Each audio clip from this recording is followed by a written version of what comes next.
Bismillahirrahmanirrahim. Assalamualaikum warahmatullahi wabarakatuh.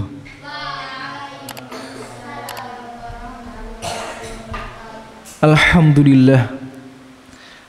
Alhamdulillahilladzi arsala rasulahu bil huda wa dinil haq liyudhhirahu 'alad dini kullih wa kafa billahi syahida.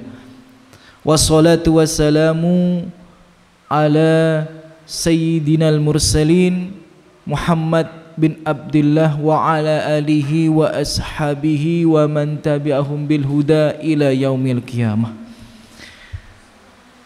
Pertama-tama puji syukur tidak bosan-bosannya dan tidak henti-hentinya kita panjatkan kepada Allah Subhanahu wa taala, karena sejatinya Allah yang sampai saat ini memberikan banyak sekali nikmat, dan tentunya dari banyak nikmat itu yang paling spesial, yang paling utama adalah nikmat hidayah, nikmat iman dan nikmat keislaman. Yang perlu kita ketahui saudara-saudariku, tidak semua manusia itu mendapatkan hidayah dari Allah. Tidak semua manusia itu beriman. Tidak semua manusia itu agamanya Islam. Jadi tidak semua manusia selamat dari azab neraka. Ya, maka sejatinya ketika kita diberikan nikmat iman, nikmat hidayah, nikmat Islam, itu merupakan kenikmatan yang sangat besar dari Allah Subhanahu wa taala yang patut untuk kita jaga dan istiqomah di atasnya. Salawat serta salam senantiasa tercurahkan kepada Nabi Muhammad alaihissalam, suri toladan kita, manusia yang paling sayang dan paling cinta kepada kita semua. Dan semoga salawat serta salam senantiasa tercurahkan kepada keluarga dan anak keturunan beliau, para sahabat beliau, dan terkhusus umat beliau senantiasa berpegang teguh dengan kebenaran, yang senantiasa berpegang teguh dengan wasiat yang beliau berikan, yakni Al-Quran dan As-Sunnah. Tayyib, adik-adikku sekalian, ikhwati fillah, saudara-saudariku semua yang semoga selalu dijaga dan dirahmati Allah Subhanahu wa taala. Kita lanjutkan pembahasan kitab Al-Qaul Al-Mufid, ya, yang merupakan syarah dari kitab tauhid yang ditulis oleh Syekh Muhammad bin Shalih Al-Utsaimin rahimahullah.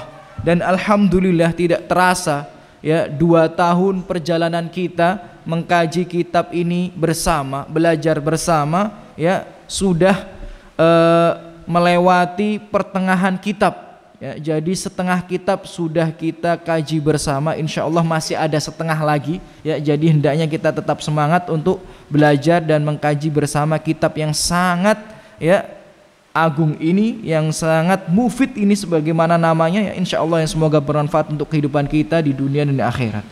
Dan saudara-saudariku semua, insya Allah kita memasuki bab yang baru, yakni bab majaa fit tatoyur, bab, ya, terkait tatoyur, ya, tatoyur, ya. Di sini muallif rahimahullah, ya, menjelaskan, ya, saudara-saudariku semua, fil lughah, ya. Jadi jika dilihat dari segi bahasa, ya, tatoyur ini, ya, diambil dari kata, ya, toir. Toir itu burung, ya. Jadi toir itu, ya, bahasa Indonesianya apa? Burung. Nah, sedangkan secara makna, ya, tatoyur artinya adalah yatasya'amun au yatafa'alun bit tuyur, ya, alat tariqah al-ma'rufah indahum. Jadi tatoyur itu adalah sebuah istilah yang ada di Arab, yang artinya adalah mereka itu merasa sial atau merasa beruntung, ya, kami ulang sekali lagi, merasa sial atau merasa beruntung, ya, yang hal tersebut dikaitkan dengan burung, ya, yang hal tersebut dikaitkan dengan burung. Nah, itu makna secara istilah daripada tatoyur, ya. Jadi kalau secara bahasa itu diambil dari kata burung, ya. Kalau maknanya ya itu orang Arab ya dulu itu meyakini tatoyur itu adalah sebuah keyakinan, ya, merasa sial atau merasa beruntung, ya. Ya. Yang hal tersebut dikaitkan dengan burung. Maksudnya bagaimana? Jadi adik-adikku sekalian, ini adatnya di Arab, ya. Adatnya di Arab. Jadi kalau di Indonesia tidak ada, ya jangan kaget karena ini memang di Arab adanya. Jadi orang Arab dulu itu ketika mereka mau safar, ya, mau melakukan perjalanan jauh, ya, mereka mengambil burung kemudian dilempar burung itu. Ya, jika burung itu ya menuju ke arah mereka safar, maka mereka merasa beruntung dan mereka yakin safarnya itu akan diberkati lah gitu ya. Penuh keberkahan, penuh keberuntungan. Tapi seandainya ketika burung itu dilempar, burungnya terbang tidak ke arah mereka safar, maka mereka menunda ya berangkat safar karena merasa waktu itu sial gitu ya. Jadi nggak safar terlebih dahulu. Nah, kemudian itu tadi sudah kita sebutkan makna secara bahasa dan istilah. Kemudian makna secara syar'i. Jadi kalau secara syar'i adalah semua hal yang bisa dikiaskan dengan hal tersebut maka dinamakan tatoyur, walaupun tidak dikaitkan dengan burung. Tapi ketika seseorang itu merasa sial, merasa beruntung dan dikaitkan dengan sesuatu selain Allah Subhanahu wa taala dan tidak ada dalilnya, maka itu disebut apa? Tatoyur. Nah, ya, jadi semua yang bisa dikiaskan dengan hal tersebut. Ya, misal kita kalau kejatuhan cicak merasa sial, nah, itu tatoyur, walaupun tidak ada hubungannya dengan burung, tapi ya secara makna sama, merasa sial ya dengan kejatuhan cicak itu tatoyur. Ya, merasa sial ketika habis menabrak kucing itu juga tatoyur. Ya, padahal tidak ada dalil yang menyebutkan mengatakan kalau orang tuh habis melindas kucing dia akan sial. Ya, nanti dia bisa kecelakaan dan lain sebagainya, tidak ada. Nah, itu namanya tatoyur. Ya. Kemudian disebutkan oleh mu'alif di sini, wa'lam, ketahuilah saudara-saudariku, anna tatoyur, karena sesungguhnya tatoyur itu yunafit tauhid. Tatoyur itu adalah sebuah bentuk pengingkaran terhadap tauhid. Kami ulang sekali lagi, tatoyur itu adalah bentuk pengingkaran terhadap tauhid. Ya. Wa wajumuna fatuhu ya lahu min wajahin. Ya, kenapa kok tatoyur itu bisa mengingkari tauhid? Ada dua alasan. Ya, ada dua alasan yang disebutkan oleh mu'alif di sini. Ya, kenapa kok ketika seseorang itu ya bertatoyur maka sejatinya dia telah menyimpang daripada tauhid kepada Allah Subhanahu wa taala. Ada dua alasan. Dan di sini disebutkan saudara-saudariku, alasan yang pertama ya annal ya mutatoyir ya qata'a tawakkulahu 'alallahi wa'timat 'ala ghairillah. Karena ketika seseorang itu melakukan tatoyur, ya ini pelakunya ini ya, sejatinya dia ini telah memutuskan tawakalnya kepada Allah. Kemudian dia bersandar kepada selain Allah Subhanahu wa taala. Nah, jadi kita ini ketika melakukan sesuatu ya, ketika meyakini sesuatu, kita itu harus tawakal kepada Allah Subhanahu wa taala ya. Maka daripada itu contoh nih, ketika kita keluar rumah, doa yang dibaca apa? Apa doa yang dibaca ketika keluar rumah? Bismillahi tawakkaltu 'ala Allah. Nah, itulah orang muslim, itulah orang mukmin, itulah orang bertauhid. Jadi ketika dia keluar rumah dia tawakal kepada Allah Subhanahu wa taala. Ya, ketika melakukan sesuatu dia tawakal dan bersandar kepada Allah Subhanahu wa taala. Ketika seseorang bertatoyur maka sejatinya dia telah bersandar kepada selain Allah. Ya.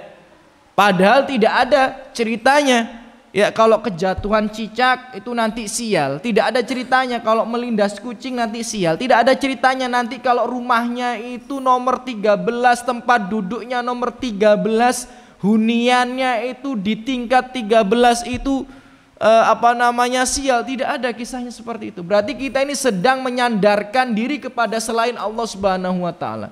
Karena sesungguhnya yang mendatangkan maslahat itu Allah, dan yang menolak mudarat itu siapa? Allah. Nah, jadi tidak boleh hal yang seperti ini kita sandarkan kepada selain Allah Subhanahu wa taala. Kemudian alasan yang kedua, annahu ta'allaq ya bi amrin la haqiqah lahu.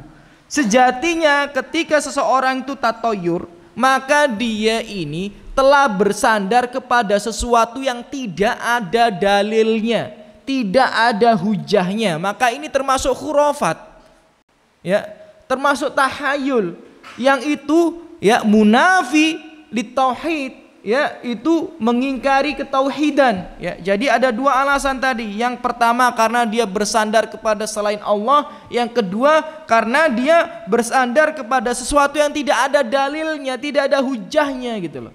Ya, tidak ada dalilnya, tidak ada hujahnya, ya, nggak boleh, ya, itu namanya khurafat, ya. Kalau di pantai ini tidak boleh pakai baju warna hijau. Kalau di bulan ini tidak boleh ada orang yang menunaikan hajat seperti pernikahan, sunat, lamaran dan lain sebagainya. Itu ada dalam kepercayaan masyarakat kita, khususnya orang-orang Jawa itu ada. Dan itu tidak diperbolehkan, ya. Maka daripada itu, anak pernah lihat itu kemarin sebuah artikel atau sebuah video pendek, ada wedding organizer, ya, yang ternyata ketika bulan Suro dan bulan Safar itu mereka sepi job gitu loh, ya. Kenapa? Ya karena memang kebanyakan orang Jawa itu tidak mau, ya, menunaikan hajat di bulan Muharram dan di bulan Safar. Ya, makanya 2 bulan kemarin mereka sepi job. Ya, setelah Zulqa'dah, ya, Muharram, Safar itu mereka sepi job. Kenapa? Ya itu tadi kepercayaan. Yang itu sejatinya tidak boleh diyakini oleh seorang hamba yang beriman kepada Allah, tidak boleh. Ya, karena kita ini bersandar harus kepada Allah. Dan kalau yang mempercayai sedemikian itu namanya khurafat, tahayul dan lain sebagainya yang harus sejatinya bahkan kita perangi. Kemudian adik-adikku sekalian, semoga selalu dijaga dan dirahmati oleh Allah Subhanahu wa taala. Perlu kita ketahui bahwa bentuk kesyirikan ini tidak dimulai, ya, dari Nabi Muhammad SAW, tidak. Tapi dari sebelum Nabi Muhammad kesyirikan itu sudah ada. Syaitan itu sudah mengantarkan, selalu mencoba untuk menjerumuskan manusia ke dalam kesyirikan. Itu dimulai dari kaumnya Nabi Nuh alaihissalam. Nah, dan ini, ya, sebentar lagi akan kami sampaikan, ya, sebuah dalil yang diabadikan oleh Allah Subhanahu wa taala, ya, yang di sini menjelaskan ada umat sebelum Nabi Muhammad sallallahu alaihi wasallam yang ternyata mereka juga jatuh kepada kesyirikan, khurafat dan lain sebagainya. Dan ini yang dimaksud adalah umatnya, ya, Nabi Musa alaihi salam. Rasulullah Allah Subhanahu wa taala berfirman, ya, di surat Al-A'raf ayat 131 sebagaimana yang dikutip oleh penulis di sini, ya. Ala innama ta'iruhum indallah walakinna aktsarahum la ya'lamun. Ya. Sesungguhnya, ya, ta'iruhum itu adalah tatoyur mereka itu di sisi Allah Subhanahu wa taala yang benar gitu loh, ya. Tapi sesungguhnya sejatinya mereka sedikit yang mengetahui. Maksud ayat ini apa? Jadi ceritanya gini. Orang Bani Israel, kalau mereka dapat musibah yang disalahkan itu Nabi Musa. Ya, kalau mereka dapat musibah, mereka bilang, wah ini gara-gara Musa ini. Ya, ini gara-gara Musa ini. Ya, umatnya Nabi Musa itu kayak gitu. Jadi kalau mereka dapat musibah, sebagian di antara mereka malah nyalakan nabinya. Wah ini gara-gara Musa. Nah, ini gara-gara Musa. Nah, itu dibantah oleh Allah Subhanahu wa taala bahwa sesungguhnya musibah itu datang atas izin Allah Subhanahu wa taala. Yang mendatangkan itu Allah, bukan Musa. Kenapa kau kaitkan musibah yang mendatangimu, ya, yang mendapatimu dengan Musa alaihissalam? Itu dibantah oleh Allah Subhanahu wa taala. Bahkan dalam ayat yang lainnya di surat Yasin ayat 19. Ya, di surat Yasin ayat 19 Allah berfirman, qalu ta'irukum ma'akum a in dzukirtum bal antum qaumun musrifun. Ya. Di sini dikatakan bahkan qalu ta'irukum ma'akum. Sesungguhnya tatoyur yang kalian yakini itu sejatinya, kenapa kok bisa datang musibah itu, kesialan itu kok bisa datang? Sejatinya itu ma'akum. Ma'akum maksudnya apa? Kata ahli tafsir, disebabkan ulah perbuatan kalian sendiri gitu loh. Ya. Jadi sejatinya kok bisa datang musibah, kok bisa datang masalah, itu disebabkan karena ulah kalian sendiri gitu, kemaksiatan kalian. Karena kalian tidak bertakwa kepada Allah Subhanahu wa taala, bukan salahnya Musa gitu loh. Dan Allah yang mendatangkan itu disebabkan dosa-dosa kalian. Nah, jadi hendaknya kita juga harus memiliki mindset berpikir yang sedemikian. Kalau datang musibah, kalau datang masalah, ya kan? Kalau datang musibah, datang masalah, jangan sampai kita mencoba menyalahkan sesuatu, ya, mencari pembenaran dan lain sebagainya. Tidak. Oh, ini gara-gara ini. Oh, ini gara-gara ini, yang padahal itu tidak ada dalilnya. Tidak boleh. Ya, tidak boleh. Ya. Sejatinya musibah itu yang harus kita yakini adalah datang dari Allah disebabkan kemaksiatan dan dosa. Dan itu Allah juga abadikan di surat Asy-Syura. Di surat Asy-Syura 1, 2, 3, 4. Saya lupa nomor ayatnya, yang penting di halaman yang keempat, ya. Di surat Asy-Syura di halaman yang keempat, ya, Allah Subhanahu wa taala berfirman, "Wa ma asabakum min musibatin fabima kasabat aydikum wa ya'fu an katsir." Sejatinya apa saja yang menimpa kalian, musibah, masalah, ya, kesempitan hati dan lain sebagainya, ya, itu disebabkan ulah tangan kalian sendiri.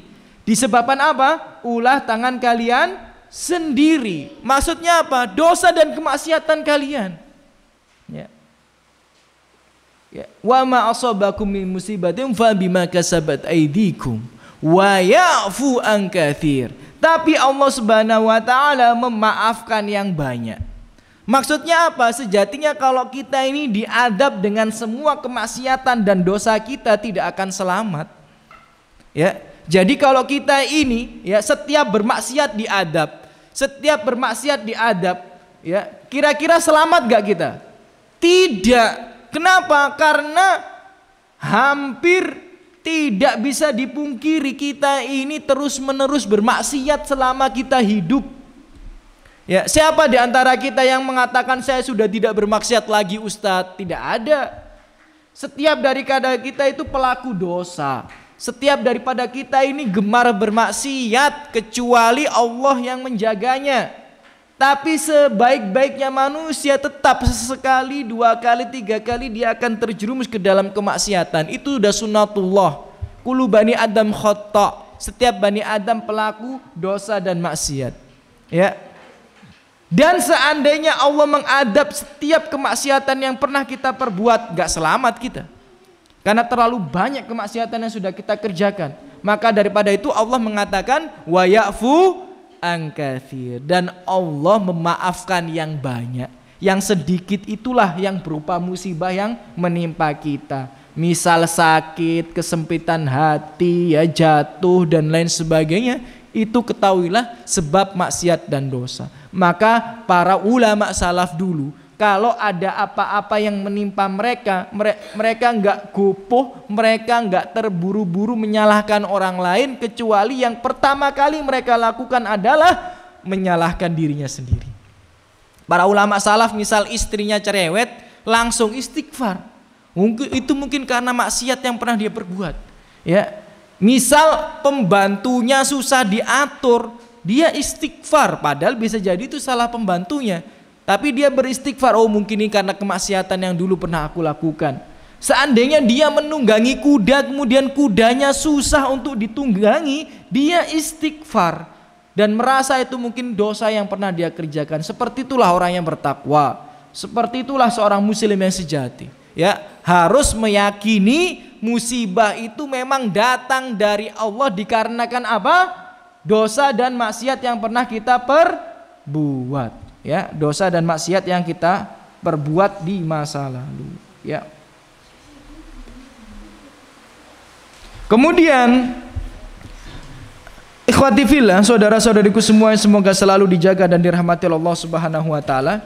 Jadi tadi kita sudah sebutkan bahwa tatoyur atau meyakini sial ya dan keberuntungan itu datang dan disandarkan kepada selain Allah itu mengingkari tauhid karena dua hal. Yang pertama karena dia bersandar kepada selain Allah, yang kedua karena dia mengaitkan sesuatu yang tidak ada dalilnya sama sekali. Dan kita sebutkan bahwa umat-umat terdahulu ternyata juga jatuh pada kesyirikan yang sama. Maka di sini disebutkan hadis secara letterlek terkait pengharaman tatoyur. Ya, hadisnya diriwayat hadisnya sahih ya, diriwayatkan oleh Imam Bukhari ya, hadisnya sahih diriwayatkan oleh Imam Bukhari. Rasulullah sallallahu alaihi wasallam bersabda, la adwa wa la tiyara wa la hamah wa la safar. Ya. Dan yang diriwayatkan oleh Imam Muslim ditambahi wala nau'a wala gula. Ya. Jadi di sini Rasulullah memberikan contoh tentang kesyirikan yang terlarang. Ya, Rasulullah memberikan contoh terkait atau tentang kesyirikan yang dilarang. Yang pertama itu adalah adwa. La adwa, enggak boleh adwa itu kalau bahasa kita seperti itu. Nah, pertanyaannya, adwa itu apa, Ustadz? Adwa itu adalah ketika seseorang meyakini bahwa ada penyakit menular yang menular antara satu kepada satu yang lainnya, ya, diakibatkan penyakit itu tersendiri tanpa dari Allah Subhanahu wa taala, itu enggak boleh. Jadi maksudnya itu mindset seorang muslim itu harus berpikiran bahwa walaupun itu penyakit menular, tidak mungkin bisa tertular dari orang sakit ke orang sembuh kecuali atas izin Allah. Nah, itu mindset seorang muslim. Nah, sebaliknya adwa itu adalah mindset yang berkebalikan dengan hal itu, yakni bahwa wah ini penyakit menular ini, hati-hati nih. Akhirnya dia tidak bertawakal kepada Allah Subhanahu wa taala. Itu tidak diperbolehkan. Ya, Covid kemarin yang menimpa sebagian ya manusia di dunia ini itu pun tidak mungkin bisa menular antara yang satu dan satu yang lainnya kecuali atas izin siapa? Allah Subhanahu wa taala. Nah, kemudian yang kedua wala tiyaroh, dan juga tidak diperbolehkan tiyaroh atau tatoyur, itu termasuk kesyirikan, tidak diperbolehkan. Wala hammah, dan hammah juga tidak diperbolehkan. Tatoyur tadi sudah kita jelaskan maknanya ya. Ya, jadi merasa sial atau merasa beruntung dengan sesuatu ya yang dikait-kaitkan selain Allah Subhanahu wa taala. Kalau hammah itu hampir sama, tapi hammah itu kayak lebih spesifik tapi sama. Hammah itu seseorang meyakini kesialan ketika didatangi burung hantu. Nah, itu namanya hammah. Ya. Annaha tayrun ma'rufah yusbihu albumah. Ya, jadi hammah itu ternyata orang Arab itu juga meyakini hal yang kurang lebih sama dengan orang Indonesia. Orang Arab itu dulu itu ternyata kalau ada burung hantu itu mereka punya khurafat yang aneh-aneh. Misal, wah ini bakal datang musibah. Oh, ini bakal ada orang yang mati. Ya, ternyata sama. Di Indonesia juga sama seperti itu ya. Kalau ada burung hantu ya yang bunyi ya kek dan lain sebagainya, wah ini berarti akan ada orang orang mati ya. Keyakinan yang seperti itu namanya hamah dan itu dilarang atau termasuk bentuk kesyirikan yang harus kita tinggalkan. Ya, dan tentu saja yang sedemikian itu adalah ya khurafat yang tidak ada dasarnya. Buktinya apa? Lah buktinya dulu waktu saya tinggal di Jombang itu di belakang rumah itu ada ya burung hantu. Ya, jadi di belakang rumah ada pohon besar. Yang di pohon besar itu besar sekali pohonnya. Ya, banyak burung-burung yang tinggal di pohon besar itu. Salah satunya itu burung hantu. Maka setiap malam ya itu sering ya burung hantu itu ya bersuara di atas atap kami. Kenapa ya? Memang di belakang rumah ada sarang mereka. Lah kalau seandainya burung hantu itu mendatangkan musibah, ya, mendatangkan kabar bahwa akan ada orang mati, ya pasti tiap hari ada orang mati ya di apa namanya RT kami, di RW kami. Buktinya nggak ada, ya. Buktinya biasa-biasa saja dan itu berarti keyakinan yang khurafat yang harus kita tinggalkan. Kemudian di sini juga disebutkan oleh Rasulullah SAW wala sofar. Ya, sofar ini ulama beda pendapat. Ya, yang pertama diartikan sebagai penyakitnya hewan seperti unta. Ya, jadi unta itu punya penyakit. Ya, yang namanya itu kayak seperti cacing khusus tertentu ini disebutkan oleh Syekh Muhammad bin Shalih Al-Utsaimin.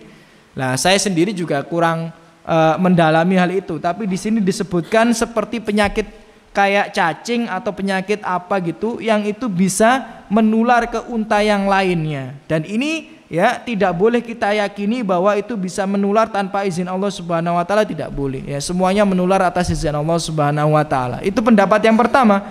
Sedangkan pendapat yang kedua, ya, makna daripada sofar ini adalah salah satu bulan dari bulan ya Hijriyah, ya, yakni Muharram, Sofar. Habis Muharram itu bulan apa? Sofar, ya, Muharram, Sofar. Kemudian Rabiul Awal, kemudian apa? Rabiul Akhir. Nah, itu jadi Sofar. Nah, jadi ternyata sebagian orang Arab itu kalau di bulan Sofar mereka itu merasa sial. Jadi mereka tidak melaksanakan hajat-hajat mereka di bulan Sofar gitu. Dan ternyata ini juga keyakinan yang ada di kaum muslimin, bahkan ya di khususnya orang-orang yang tinggal di Pulau Jawa. Jadi kalau tadi seperti yang pernah kami sampaikan, biasanya di bulan Muharram dan di bulan Sofar itu nggak ada orang buka hajat. Akhirnya wedding organizer apa? Sepi. Nah itu ya sepi ya, karena memang ini membuktikan loh ya. Ini membuktikan bahwa ternyata banyak masyarakat kita itu ya tidak memahami tauhid dengan benar. Ya kan? Padahal mereka muslim. Indonesia ini mayoritas muslim apa tidak? Mayoritas muslim. Ada yang mengatakan 80 sampai 90% penduduk Indonesia itu muslim. Tapi buktinya, faktanya, ya, kenapa kok di bulan Muharram atau di bulan Sofar itu ya banyak masyarakat tidak melaksanakan hajatnya. Ya, itu menunjukkan bahwa mereka ini masih di mindsetnya ada pemikiran-pemikiran yang ya bisa dikategorikan ada unsur kesyirikannya. Nah, itu tidak diperbolehkan. Menganggap suatu hari itu sial, menganggap suatu bulan itu sial, itu nggak boleh ya. Bahkan sebagian orang Jawa itu sampai mereka itu menghafal weton mereka. Ya. Tahu ini adik-adik weton ini. Saya sendiri nggak, gimana weton itu ya. Misal Rebo Legi gitu ya. Ya, Sabtu Pahing dan lain sebagainya, kayak gitu ya. Mereka dihafal. Tujuannya apa? Nanti di hari yang sesuai dengan weton mereka, mereka tidak kemana-mana. Ya, mereka tidak safar, mereka tidak menunaikan hajatnya dan lain sebagainya. Ya, bahkan lebih parah lagi, sebelum nikah dihitung ya antara hitungannya suami atau calon suami dan calon istrinya. Kalau nggak ketemu nggak jadi nikah, ini lebih repot lagi nih. Naudzubillah min dzalik. Ya, naudzubillah min dzalik, sampai meyakini hal yang sedemikian. Tentu saja nggak diperbolehkan. Tidak ada hari sial, tidak ada bulan sial gitu ya. Dan Alhamdulillah kami sendiri waktu itu menikah itu di bulan Muharram. Ya, menikah di bulan Muharram tuh enak ternyata, Mas Andi. Kenapa?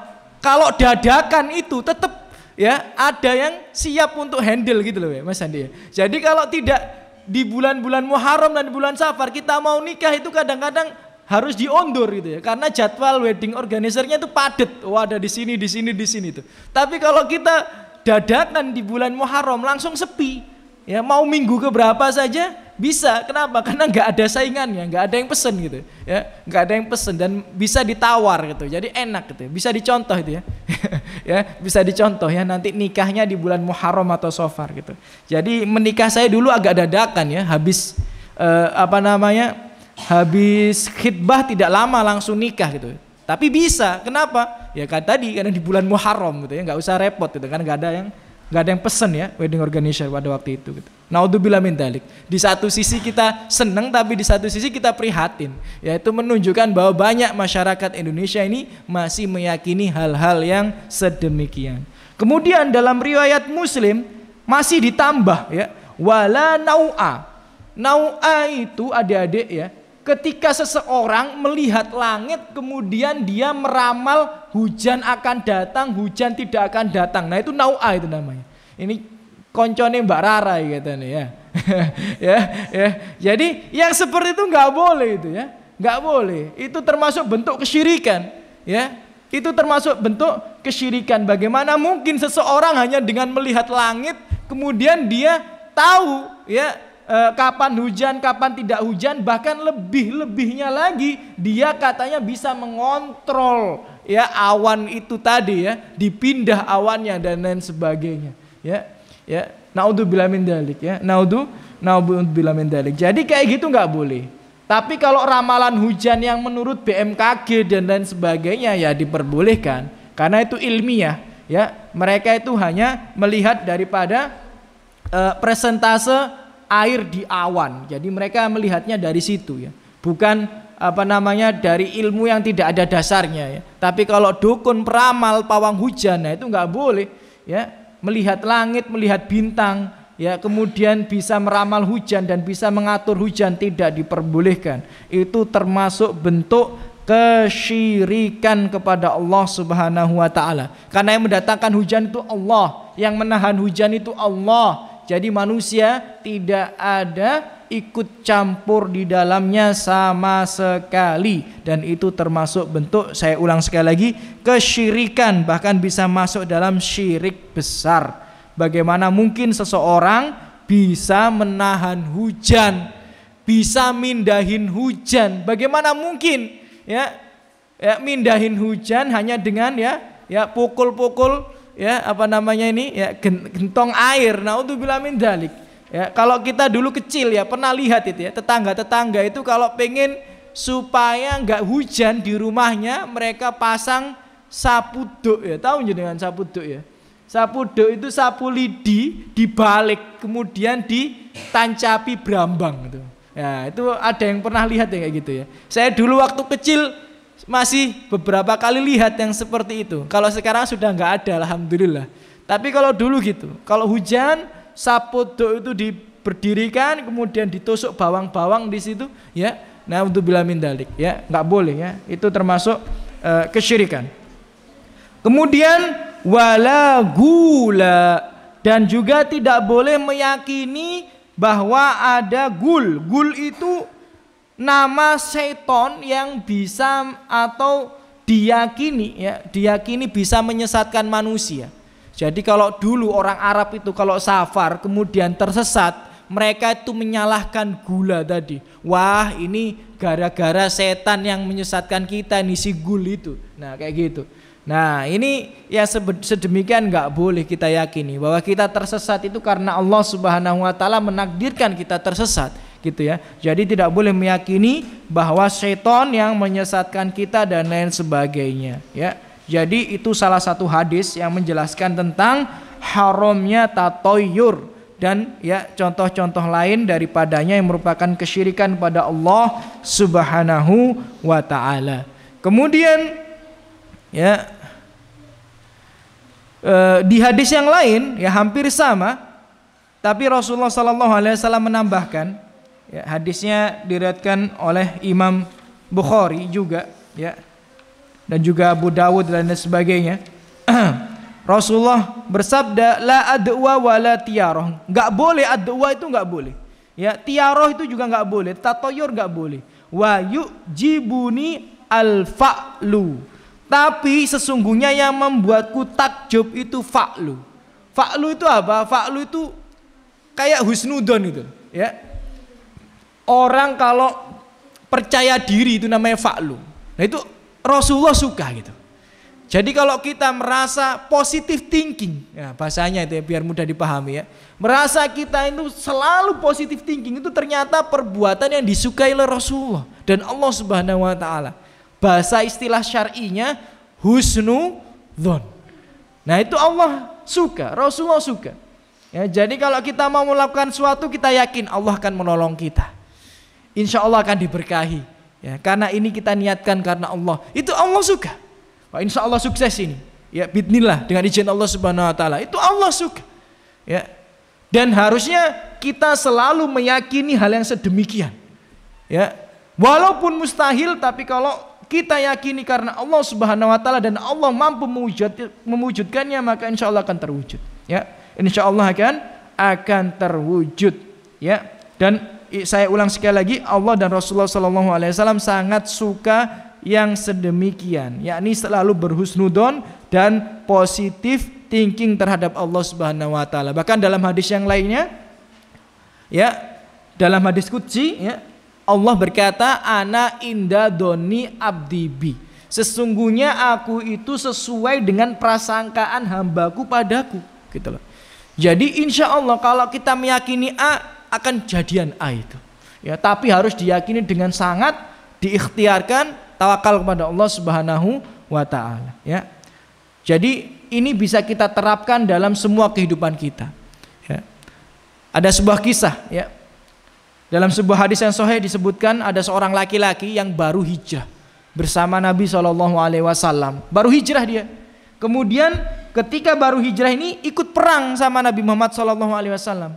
Dan ketika ikut perang, namanya perang menang kan dapat ghanimah, ya, dapat harta rampasan, dibagi-bagi.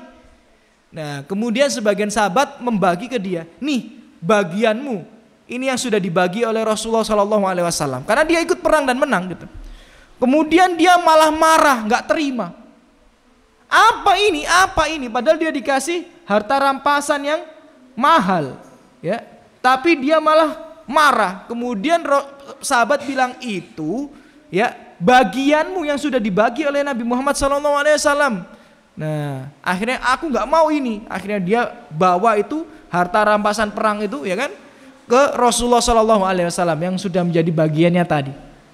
Kemudian dia tanya, apa ini ya Rasulullah? Apa ini ya Rasulullah?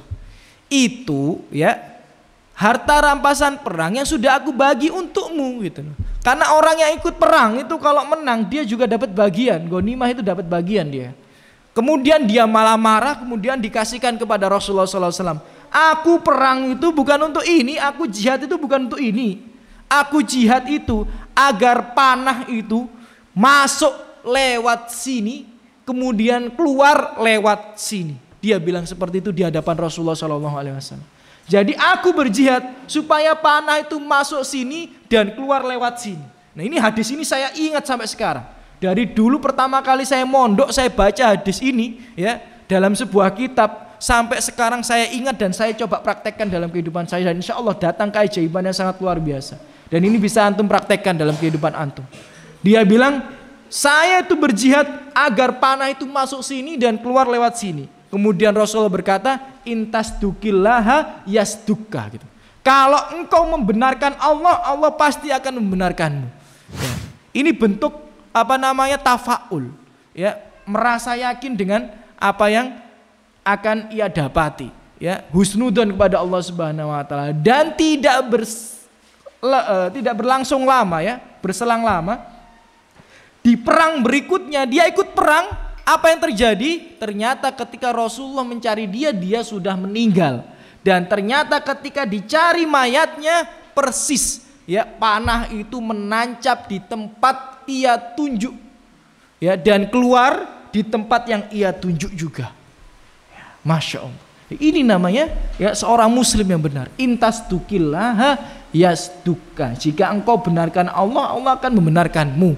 Dan ini bisa kita praktekkan dalam kehidupan kita semuanya. Ya, walaupun mustahil, tapi kita berjuang. Kalau kita niatkan karena Allah, pasti semuanya bisa menjadi mungkin.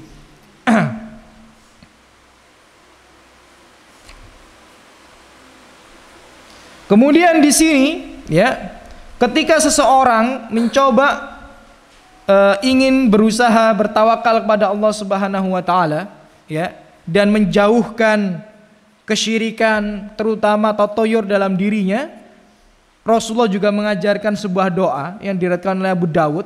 Ini ditulis oleh penulis, Allahumma la ya'ti bil hasanati illa anta.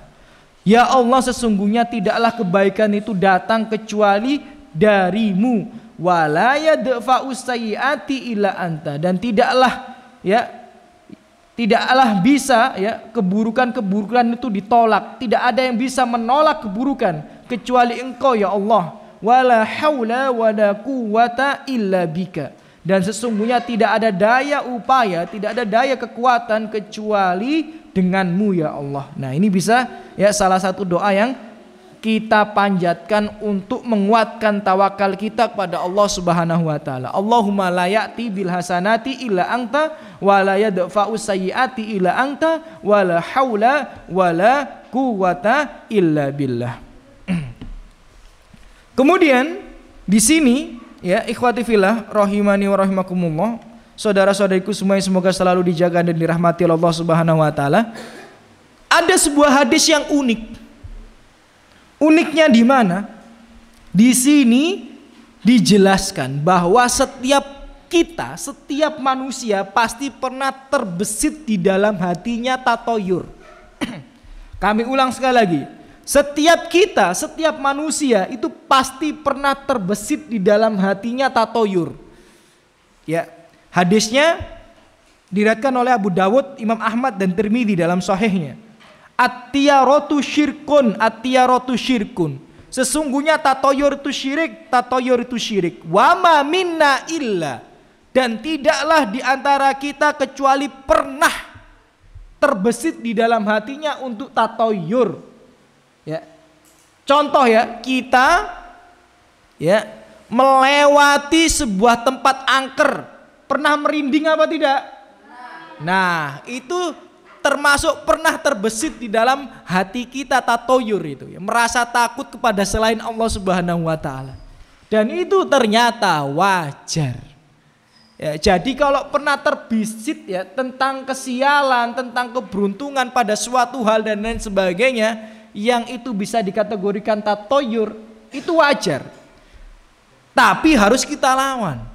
Karena dalam lanjutan hadisnya, walakinnallah yudhibuhu bittawakkul, tapi Allah Subhanahu wa taala menghilangkan perasaan tatoyur itu dengan tawakal kepadanya.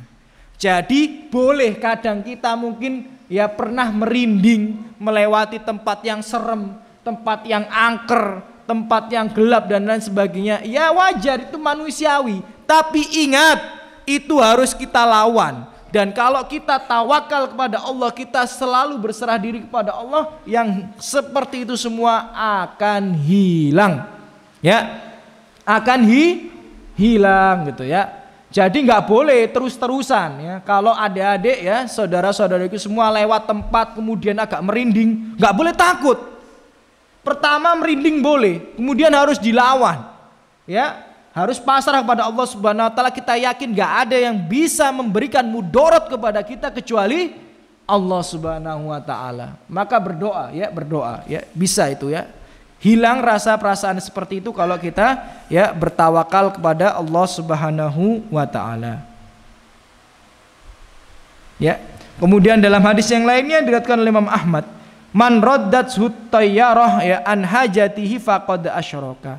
Barang siapa ya yang dia itu bertatoyur terhadap sebuah hajat yang ia miliki, maka sejatinya dia itu jatuh ke dalam kesyirikan. Ya. kesyirikan. Ya. Dan banyak di antara kita kalau kita punya hajat, ya, di antara kaum muslimin bahkan, ya, itu selalu dikait-kaitkan dengan tatoyur dan lain sebagainya. Itu nggak boleh. Itu termasuk kesyirikan. Ini hadis yang lain untuk menguatkan, ya, untuk mewanti-wanti kita agar lebih berhati-hati. Nggak boleh tangan gatel, wah iki kajange oleh duit, nggak boleh. Ya, dari mana dalilnya seperti itu?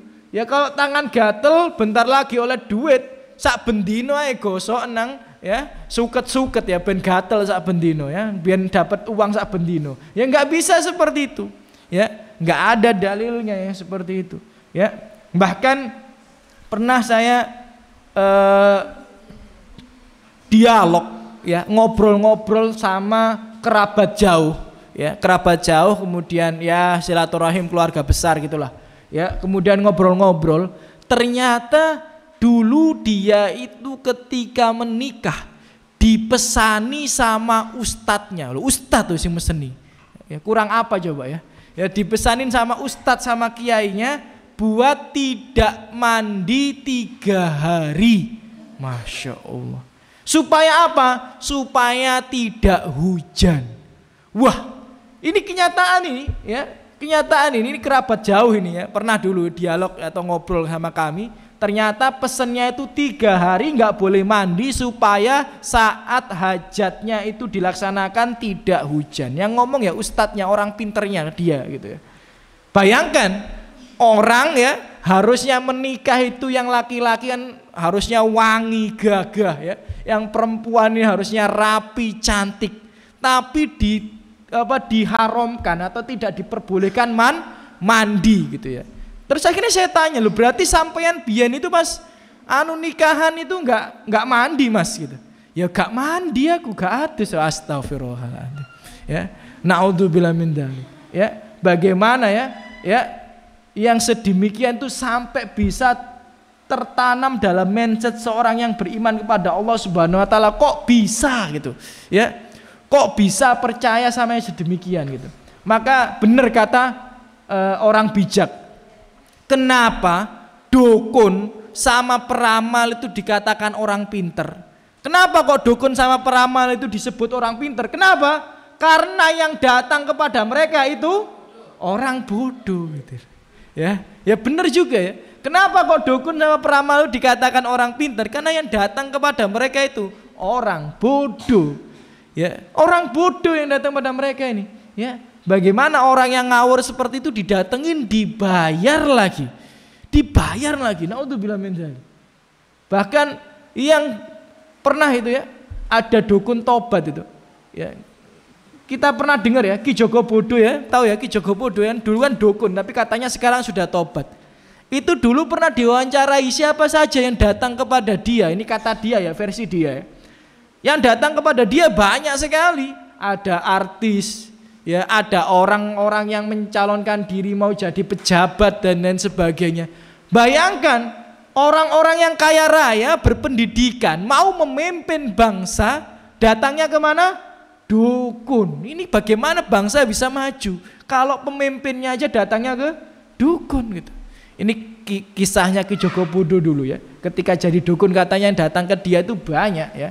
Ya, termasuk diantaranya itu artis dan calon-calon pejabat yang mencalonkan dirinya. Naudzubillah min dzalik. Ya. Dan pernah itu saya lihat sebuah videonya itu ternyata lemarinya itu ya dibuka itu uang semuanya dan lemarinya nggak pernah dikunci ya. Dan dia bilang kalau ada orang ngambil ya terserah gitu, tapi nggak pernah dikunci. Bayangkan seperti ini. Ya, orang yang seperti itu ya di masa lalunya tentu saja ya didatangin orang dan dikasih uang. Naudzubillah min dzalik. Pantas ya dikatakan orang pinter karena yang datang kepada mereka adalah orang bodoh. Nah, taib. Di sini dikatakan bagaimana cara bertobat daripada tatoyur. Nah, ini diajarkan oleh Rasulullah SAW. Jadi kalau dia dulu pernah bertatoyur atau sekarang ini tidak sengaja jatuh kepada tatoyur karena belum paham dan sebagainya, bagaimana kafarotnya, bagaimana untuk bertobat daripadanya, maka Rasulullah mengatakan dengan sebuah doa. Ya, salah satu doa yang diajarkan adalah Allahumma la khaira illa khairuk. Ya, ya Allah, sesungguhnya tidaklah kebaikan itu ada kecuali kebaikanmu atau darimu. Wala toiro illa toiruk, dan tatoyur itu enggak ada kecuali datang daripada engkau ya Allah. Wala ilaha ghairuk, dan tidak ada sesembahan kecuali engkau. Nah, itu ya sedikit pembahasan tentang tatoyur ya. Jadi ingat ya saudara-saudariku, ya tatoyur itu termasuk syirik dan harus dijauhi karena itu mengingkari tauhid. Ya, jadi nggak boleh percaya terhadap hal-hal yang tidak ada dalilnya sama sekali, itu diharamkan. Ya, diharamkan. Ada yang mengatakan kalau hujan di siang hari itu ada genderuwo beranak. Naudzubillah min dzalik. Ya, naudzubillah min dzalik ya. Enggak boleh yang seperti itu. Ya, katanya kalau ada gerhana enggak boleh keluar rumah. Ya, karena ada setan yang berkeliaran. Naudzubillah min dzalik. Kepercayaan dari mana yang sedemikian ya? Enggak boleh. Ya, tidak boleh ya.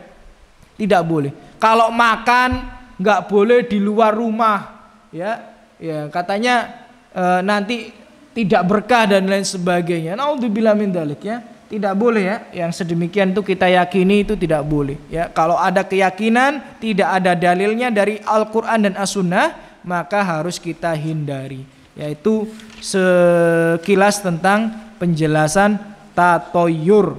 Nah, kemudian di sini ya dijelaskan oleh mu'alif juga ya, setelah bab tentang tatoyur, di sini bab yang setelahnya adalah bab maja'a fitan jim ya, bab terkait perbintangan. Nah, apa bab terkait apa? Perbintangan. Jadi ilmu tentang perbintangan itu ada dua macam, saudara-saudariku ya. Ilmu tentang perbintangan itu ada dua macam ya. Perlu kita pelajari supaya kita ketahui bahwa tidak semua orang yang menjadikan bintang itu sebuah rujukan itu syirik, tidak. Karena ada dua macam. Yang pertama adalah ilmu taksir. Yang kedua adalah ilmu taisir. Ya, yang pertama ilmu taksir, yang kedua ilmu taisir. Ilmu taksir itu apa? Ilmu taksir itu meyakini bahwa bintang itu bisa memberikan pengaruh ya, atau bisa menjadi sebab ya, atau bisa menjadi pertanda akan sesuatu ya, yang baik ataupun yang buruk. Nggak boleh kayak gitu ya. Jadi ya, dengan melihat bintang dia meramal meramal akan terjadi sesuatu ya, nggak boleh. Jadi taksir itu adalah meyakini bintang itu adalah berpengaruh dalam kehidupan di dunia. Bintang itu sebab ya akan terjadinya sesuatu di dunia, dan bintang itu pertanda akan terjadinya sesuatu ya. Tadi pengaruh, sebab dan pertanda itu nggak boleh. Itu termasuk bentuk kesyirikan. Jadi kalau ada orang melihat bintang kemudian meramal, wah jodohmu datang 4 tahun lagi, nah nggak boleh kayak gitu ya. Habis melihat bintang kemudian bilang, wah tahun ini rezekimu seret, sabar, tapi tahun depan insya Allah rezekimu lapang, pakai insya Allah lagi. Nah itu nggak boleh ya, itu tidak diperbolehkan. Sedangkan ilmu yang kedua adalah ilmu taisir. Nah, kalau ilmu taisir itu diperbolehkan ya. Ilmu taisir itu diperbolehkan ya. Jadi ilmu taisir itu ya ilmu perbintangan terkait apa? Misal penentuan waktu. Justru kita ini memang harus melihat bintang, melihat bulan, melihat matahari untuk menentukan waktu. Nah, itu memang boleh gitu ya. Atau misal untuk menentukan arah, untuk menentukan musim, itu boleh ya.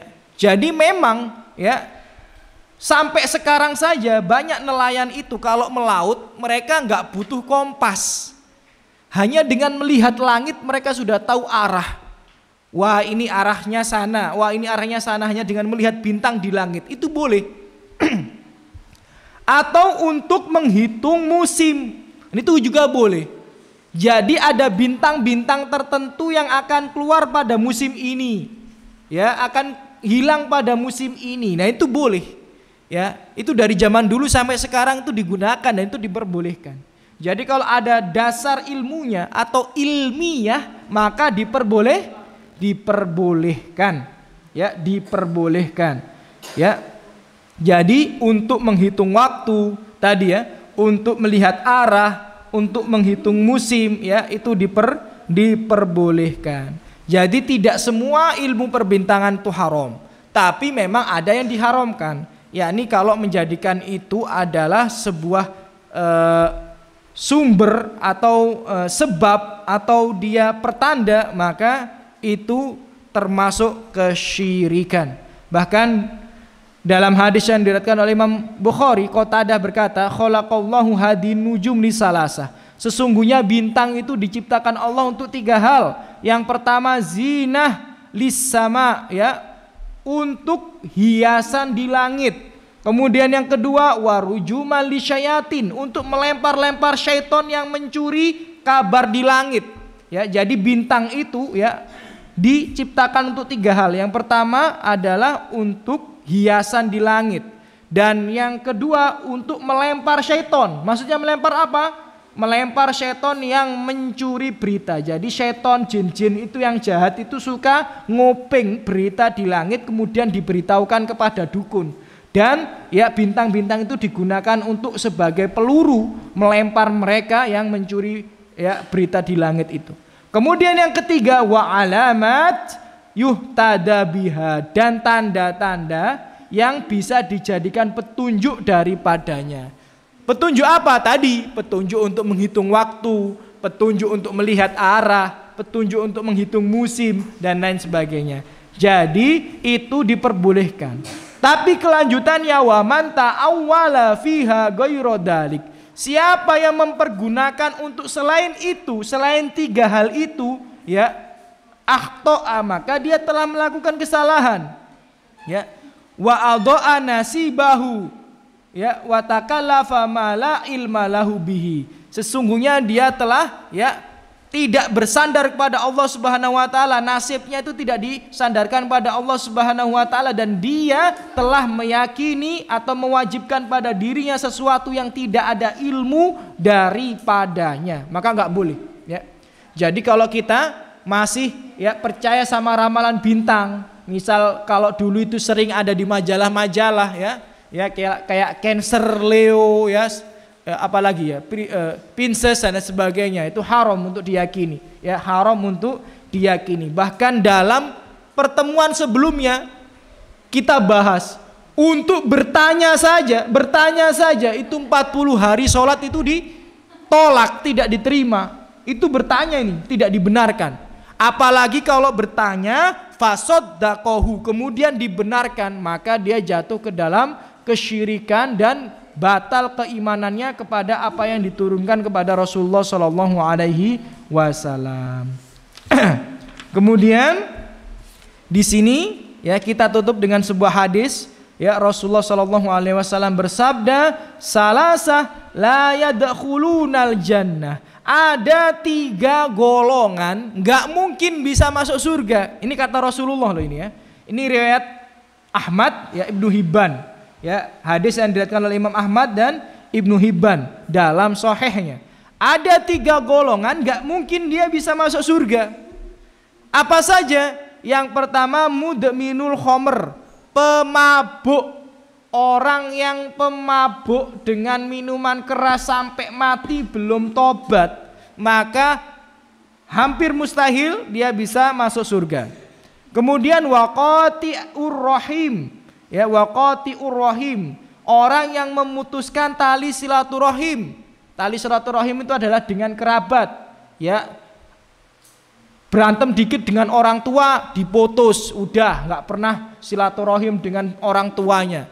berantem dikit dengan saudaranya, selisih pendapat dikit, putus. Nggak pernah silaturahim dengan saudaranya, nggak pernah silaturahim dengan pamannya, dengan kakeknya, hanya karena masalah sepele. Naudzubillah min dzalik. Ya, itu diancam nggak bisa masuk surga. Ya, padahal berseliweran ya di media sosial, ya kakak adik ya di pengadilan saling melaporkan satu sama lain karena harta warisan. Ya, ponakan sama paman bacok-bacokan karena rebutan harta warisan. Orang tua ya bahkan dilaporkan di pengadilan, di penjara hanya karena harta warisan. Nah, ini termasuk orang-orang yang menyelisihi ya sunnah Rasulullah SAW, diancam dengan tidak bisa masuk surga. Dan yang ketiga, wa musaddiqun bisihr, yakni orang-orang yang membenarkan sihir, membenarkan ramalan, membenarkan perdukunan, itu tidak bisa masuk surga. Naudzubillah min dzalik. Ya, adik-adikku sekalian, jadi tauhid itu sangat penting ya saudara-saudariku semua. Kita tidak mungkin bisa masuk surga tanpa mentauhidkan Allah Subhanahu wa taala. Tidak mungkin.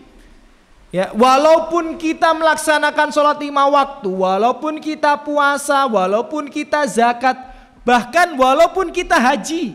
Dalam hadis yang diriwayatkan oleh Imam Bukhari, Rasulullah menjelaskan bahwa orang kafir Quraisy itu haji, tapi hajinya nggak diterima. Kenapa? Karena mencampur adukan dengan syirik. Tapi disebutkan dalam riwayat tersebut bahwa mereka pernah haji. Yang di sini aja mungkin belum ada yang pernah haji, ya kan? Tapi mereka itu sudah pernah haji, adik-adik, ya saudara-saudariku semua. Mereka haji, tapi hajinya tidak bermanfaat. Begitu pula seandainya seseorang sholat, puasa, zakat, sodako, bangun masjid, tapi kalau jatuh ke dalam kesyirikan, amal ibadahnya tidak bermanfaat. Bagaikan fata morgana yang dilihat nyata tapi ketika didekati tiada, gitu loh ya. Jadi kesyirikan itu benar-benar menghapus semua amal ibadah kita. Hati-hati ya, jadi kita harus berpegang teguh dengan tauhid, menjauhi sejauh-jauhnya bentuk kesyirikan apapun itu. Dan pada sore hari ini tadi kita bahas salah satu contoh kesyirikan adalah tatoyur. Jangan sampai tatoyur, menganggap sial sesuatu yang nggak ada dalilnya, jangan. Ya, itu termasuk kesyirikan. Kita hindari. Nggak boleh percaya sesuatu yang nggak ada dalilnya, khurafat ya dan lain sebagainya, cerita-cerita aneh dan lain sebagainya, nggak boleh. Ya, nanti kalau di tempat ini nggak boleh pakai baju merah. Ya, kalau di tempat ini jalannya itu harus bongkok. Di tempat ini ya harus ngebel klakson, ya di tempat ini ya nggak boleh nyalain lampu. Ada loh ya sebagian kepercayaan itu ya, sebuah jalan kalau lewat itu harus diklakson, ya ada bahkan sebuah jembatan penyeberangan, ya kan, atau terowongan itu kalau lewat situ harus klakson. Dan itu diyakini kalau nggak gitu nanti ditempeli sama penunggunya di situ. Naudzubillah min dzalik, nggak boleh. Itu termasuk bentuk tatoyur, merasa sial terhadap sesuatu yang nggak ada dalilnya. Nggak boleh. Kita tawakal kepada Allah, ya.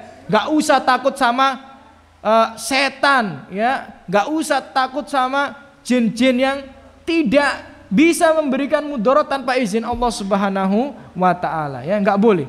Kemudian kita di bab yang selanjutnya tadi juga membahas tentang ya perbintangan, bahwa tidak semua perbintangan itu haram. Ada perbintangan yang diperbolehkan, yakni untuk menghitung waktu, untuk melihat arah, dan untuk ya menghitung musim, ya melakukan kalau bintangnya seperti ini berarti musimnya mau ganti ini boleh, ya itu boleh. Tapi kalau bintang untuk meramal, bintang diyakini akan terjadi sesuatu ya atau akan menimbulkan mudarat kepada suatu makhluk, maka itu termasuk sama saja percaya dengan dukun, percaya dengan peramal dan lain sebagainya. Kalau percaya bisa batal keimanan kita. Na'udzubillah min dzalik, bahkan diancam di hadis yang terakhir kita sebutkan tadi tidak bisa masuk surga.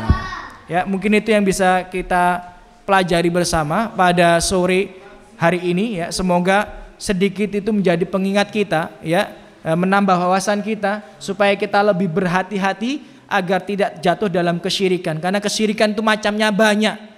Sore ini kita cuma bisa bahas 2, dan masih banyak macam kesyirikan yang ternyata saudara-saudari kita kaum muslimin di luar sana jatuh di dalamnya. Buktinya apa? Buktinya tadi ya, di bulan Muharram sama di bulan Safar nggak ada orang hajatan atau sangat sedikit sekali. Ini termasuk bentuk kesyirikan ya, yang mereka sadar atau tidak sadar mereka jatuh ke dalamnya. Jangan-jangan ada kesyirikan-kesyirikan yang lain yang memang masih ya tersebar di antara kaum muslimin. Maka mari kita pelajari bersama insya Allah dalam pertemuan-pertemuan berikutnya, dan ya sebagai benteng kita dan keluarga kita daripada hal yang sedemikian. Ya, semoga yang hadir di sini dibalas oleh Allah Subhanahu wa taala dan sebaik-baiknya balasan, diangkat derajatnya, diampuni dosanya, dan selalu diistiqomahkan di atas kebenaran sampai akhir hayatnya, dijauhkan daripada kesyirikan. Kita tutup dengan doa kafaratul majelis. Subhanakallahumma bihamdika asyhadu an la ilaha illa anta astaghfiruka wa atubu ilaik. Assalamualaikum warahmatullahi wabarakatuh.